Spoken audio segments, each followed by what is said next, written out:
মারধর করলো? আমি একটা খবরে গিয়েছিলাম, হ্যাঁ রাজনৈতিক দলের খবর, যেভাবে সাংবাদিকরা খবর করে বিভিন্ন দলেরই তো খবর হয়। হ্যাঁ এবার সেখানেতে বিজেপির তারকেশ্বর বিধানসভা প্রার্থী সন্তুপান একটা জায়গায় প্রচারে গিয়েছিলাম, প্রচারে ছবি করছি কেমন প্রচারে ভিড়, হ্যাঁ। তৃণমূল কত ভোটে জিতবে তারা দাবি করছে, আপনি কত ভোটে জিতবেন দাবি করছেন, বিভিন্ন ইস্যুগুলো তুলছি। ওখান থেকে অন্য জায়গার যাওয়ার প্রোগ্রাম ছিল, মাঝে একটা ড্রেন দেখতে পেলাম, এই ড্রেনের যে পরিবেশ কী আছে কেমনভাবে কী দেখছেন প্রশ্ন করলাম।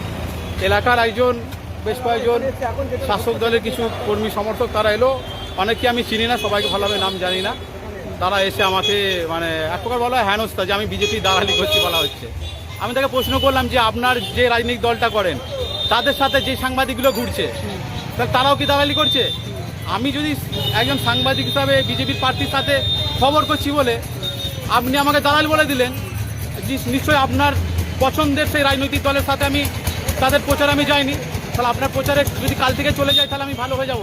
আপনাকে কি মারধর এরকম আমাকে হেনস্থা করা হয়েছে, আমাকে মানে হেনস্থা করা হয়েছে, আমি দালাল করে একাকার করে বিরাট আমাকে আমার মানে আমার উপরে প্রচুর হয়েছে আর আমার হেনস্থা করা হয়েছে। অন্য কিছু কোনখানে ঘটেছে ঘটনাটা? চাপাডাঙ্গা, এটা সেতুরতলা চাপাডাঙ্গা বাজারের ভিতরে। এটা কি বলবেন, কি এই ব্যাপারে কি বলবেন, কি মনে হচ্ছে? কি বলবো, আমি তো সাংবাদিকেরা সব রাজনৈতিক দলের হয়েই তো আমরা খবর করি। আমি বলছি সবাই তো প্রার্থীরা চাইছে, ভোটাররা চাইছে নির্বিঘ্নে ভোট হোক, তাহলে প্রচার চলাকালীন একটা সাংবাদিক খবর করতে যাচ্ছে, সেই সাংবাদিক তারা তো সমস্ত মানুষের জনগণের কে প্রচার কেমনভাবে করছে, জনগণ কেমন চোখে দেখছে সেই প্রার্থীকে, এইটাই তো জনগণ বিচার, তারা ডিসিশন নেবে।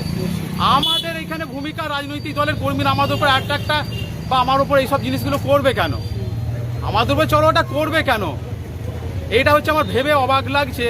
যেখানেতে মানে ভোটের এই প্রচারেতে মিডিয়ারা তাহলে ছবি আজকে তুলতে এরকম অসুবিধে, ভোটের দিনে তাহলে আমাদের মিডিয়া কাজে বাধা, এটার মতো আমাদের মিডিয়া কাজেতে বাধা, আমাদের সাংবাদিকতা আমরা কাজ করবো কি করে?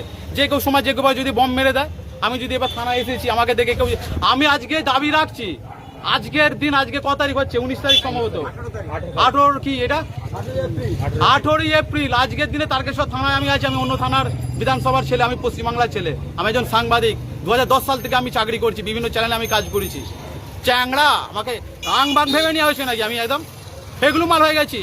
হ্যাঁ, আমি কাটি ভাজা ভাবা হয়েছে নাকি যে প্রায় একদম মুড়ির মতো ভেবে নিয়েছে?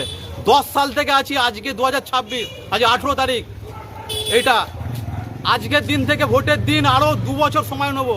চাপাডাঙ্গা, তারকেশ্বর, খানাকুল, গোঘাট, আরামবাগ, হুগলি, ডিসরা, কলকাতা, যে কোনো জায়গায় কেউ যদি আমার কলার ধরে, কেউ যদি হেনস্থা হয়, ওই চাপাডাঙ্গায় যতজন ছিল যারা সাধারণ, তাদের আমি সবাইকে চিনি না, প্রত্যেকজনকে কিন্তু আমি ছবিতে আমার চেনা আছে, ওরা দায়ী থাকবে।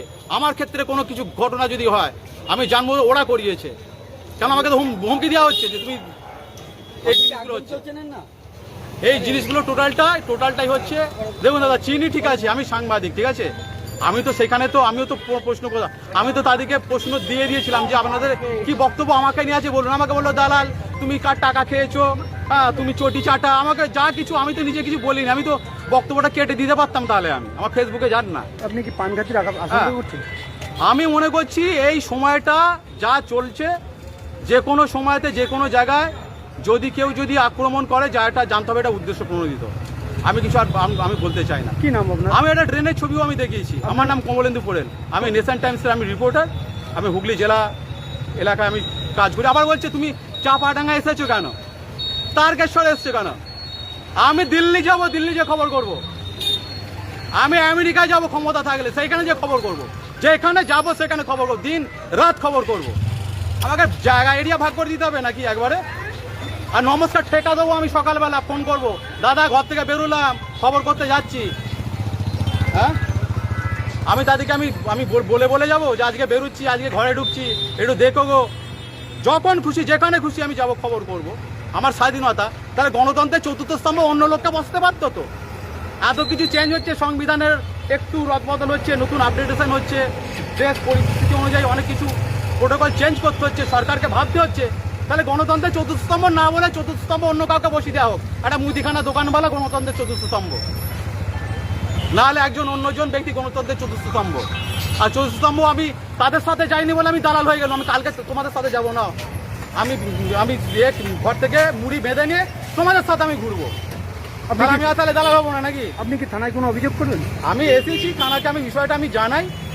এবার যদি মনে করে যে এটার মধ্যে আমার ভুল বা ওদের ভুল, আমি তো মনে করি একটা প্রার্থী প্রচার চলছে, সেখানে তো আমি আমি গেছি। অন্য রাজনৈতিক দল সে প্রচার করবে, সেখানেও আমি যাব। সাংবাদিক সমস্ত জায়গায় যে ছবি খবরাখবর করবে।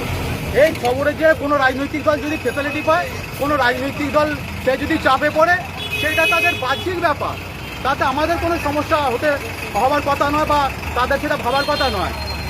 একটা আমরা ছবি বা খবরের জেরে কোনো রাজনৈতিক দল ফেসিলিটি পেতে পারে, সেটা ইস্যু বানাতে পারে, সেটা তাদের ব্যাপার। আমি বলছি, আমি সাংবাদিক হিসাবে সমস্ত ধরনের খবরটাই তো আমি দেখাই। আমি ওইখানেতে এমন কিছু জিনিস ঘটনা করিনি যে সেখানেতে একটা মানে রাইড লেগে গেছে বা বোমবাজি করে দিয়েছি, অশান্তি লাগিয়েছি, এমন না। প্রার্থী প্রচারে বেরিয়েছে, সেও তার তার কেন্দ্রীয় নির্বাচন কমিশনের বা গণতান্ত্রিক পদ্ধতি মেনে সে প্রার্থী হয়েছে, সে চোর ডাকাত নয়। আমি একজন সাংবাদিক, আমিও বেরিয়েছি প্রচারে, তাকে সামিল করেছি। পাবলিক কে কী বলছে, কোন প্রার্থী কে হিসাবে জিতবে। এবার সেইখানেতে কোনো ব্যক্তি অন্য একটা রাজনৈতিক দল সম্ভবত তারা করে, তাদেরকে আমি অনেকে আমি জানি না, চিনি না। তো বেশ কয়েকজনকে আমি চিনি, আইডেন্টিফাই করলে আমি করে নিতে পারবো, সেই নিয়ে কোনো চাপ নাই। কোনখানে ঘটেছে ঘটনাটা? চাপাডাঙ্গা বাজারের কাছে।